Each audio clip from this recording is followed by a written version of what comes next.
ఈ కార్యక్రమాన్ని మరింత విస్తృతంగా ఊర్లలో తీసుకుపోతే బాగుంటుందనేది నా సూచన. తెలంగాణలో ప్రజలు చాలా కష్టపడి పనిచేస్తారు. ఆర్థిక స్వావలంబన దిశగా పనిచేసుకోవాలని పేరులోనే సెల్ఫ్ హెల్ప్ గ్రూప్ అని ఉంది. కాగితాలకి పరిమితం అవుతా ఉంది. సబ్సిడీలకి రుణాలకి మాత్రమే పరిమితం కాకుండా ఇంకా వైడర్ ప్రాస్పెక్టివ్ లోపల దీన్ని గ్రామీణ ప్రాంతాల్లోకి తీసుకొస్తే బాగుంటుంది. ఎందుకంటే మన రాష్ట్రంలో నిరుద్యోగుల సమస్య చాలా బాగా ఉంది. అధికారికంగా డిగ్రీలు, బిఈడీలు లేదా టెక్నికల్ కోర్సులు కంప్లీట్ చేసుకున్న వాళ్ళు అనుకున్న వాళ్ళే కొన్ని లక్షల మంది Telangana state public service commission దగ్గర రిజిస్టర్ అయిన వాళ్ళే సుమారు 25 నుంచి 30 లక్షల మంది దాకా ఉన్నారనేది అధికారులు చెప్పేటువంటి లెక్కలు.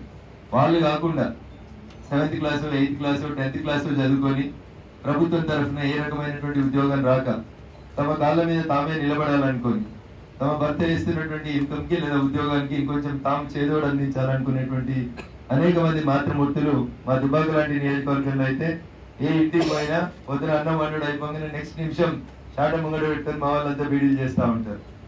దుబ్బాక నియోజకవర్గంలో మీరు ఏ ఇంటికి వచ్చినా ఇంట్లో ఒక్కరు కంపల్సరీ బీడీలు చేస్తూ ఉంటారు. సో అట్లాంటి వాళ్ళకి ఏమైనా టెక్నాలజీలు పెంచి వాళ్ళని ఇతర వృత్తుల వైపు పెంపొందించడానికి ఎన్ఆర్ఐ సోదరి మంది చాలా మంది వచ్చి ఖాదీ విలేజ్ ఇండస్ట్రీస్ కమిషన్ ఇస్తున్నటువంటి కార్యక్రమాన్ని కానీ ప్రధానమంత్రి ఎంప్లాయ్మెంట్ జనరేషన్ ప్రోగ్రామ్ లోపల శిక్షణ పొంది ప్రజలకి తమ సొంత కాళ్ళ మీద తాము నిల్చోవడం, తన ఇన్కమ్ పెంచుకోవడానికి ఉపయోగపడేటువంటి ఒక గొప్ప కార్యక్రమం ఇది.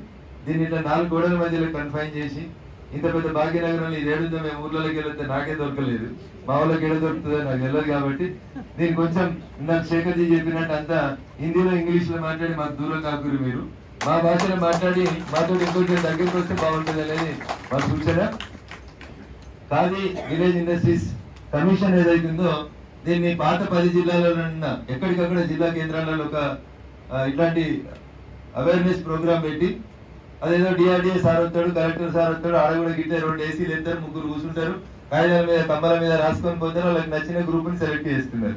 This is very unfortunate. కాగితాలలో చూస్తేనేమో పేపర్లలో పబ్లికేషన్ వేసినట్టు 1.5 నేనైతే ఏ పేపర్లో కూడా పబ్లికేషన్ చూడలేదు. మరి చూస్తే మరి అన్ని మా జిల్లా లోపల, సిద్దిపేట జిల్లా లోపల మా దుబ్బాక ఒక్క సెల్ఫ్ హెల్ప్ గ్రూప్ కూడా సెలెక్ట్ కాలేదు.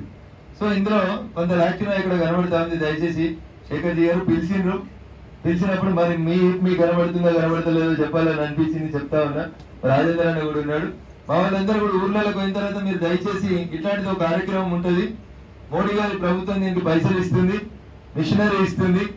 ఎంతమంది శిక్షణ పోతే ఎంతమందికి శిక్షణ ఇస్తారు, అవసరమైనటువంటి మిషనరీ మొత్తం ఇస్తారు. కావాలంటే ఇక పలానా సార్ని కలవాలి, ఈడున్న వాళ్ళు ఎవరైతే తెలుగు మాట్లాడతారో మీకు అనుకూలంగా ఉంటారో వాళ్ళ పేర్లు నెంబర్లు తీసుకొని పోయి మిగతా సెల్ఫ్ హెల్ప్ గ్రూపుల్ని కూడా అన్నింటినీ ఈ శిక్షణ వైపు డ్రైవ్ చేసి ఎక్కువ మందిని తమ కాళ్ళ మీద తాము నిలబడేలాగా చేయాలని చెప్పి మీకు అందరికీ కూడా సవినయంగా విజ్ఞప్తి చేస్తూ, ఎవరైతే ఎన్ఆర్ఐ సోదరి మనులు ఈ దేశాన్ని వదిలిపెట్టి పక్క దేశాల్లో లేదా ప్రపంచంలో బాగా అభివృద్ధి చెందిన దేశాల్లో ఏదో గొప్పదనం దొరుకుతుంది, కమ్మదనం దొరుకుతుంది, లేదా ఆదాయం ఎక్కువ ఉంటుందని పోయి తిరిగి మాతృభూమి మీద ఉన్నటువంటి ప్రేమతోటి ఇండియాకు వచ్చి ఇక్కడ సెల్ఫ్ హెల్ప్ గ్రూప్లకి ఉపయోగపడేటువంటి రీతి లోపల వాణిజ్యాన్ని, వ్యాపారాన్ని ఇంట్లో ఉండి ఎట్లా చేసుకోవచ్చు అనేటువంటి రీతి లోపల ట్రైనింగ్ ఇస్తున్నారు. అట్లాంటి సోదరి మనులను కూడా కేవీఐసీ తరఫున ఎంకరేజ్ చేయాలని చెప్పి శేఖర్జీకి విజ్ఞప్తి చేస్తూ, ఇంత మంచి కార్యక్రమానికి మమ్మల్ని ఆహ్వానించినందుకు, పక్క పల్లెటూరులోకి వచ్చినటువంటి శాసనసభ్యుని కాబట్టి మా పల్లెటూరులకి మీ కేవీఐసీ కార్యక్రమాలను విస్తరించేందుకు మాకు అవకాశం ఇవ్వాలని, అధికారులందరూ కూడా ప్రజలతో మింగిల్ కావాలంటే వాళ్ళ భాషలో వాళ్ళతో మాట్లాడితే అర్థమవుతుంది సార్. కాబట్టి వాళ్ళ భాషకి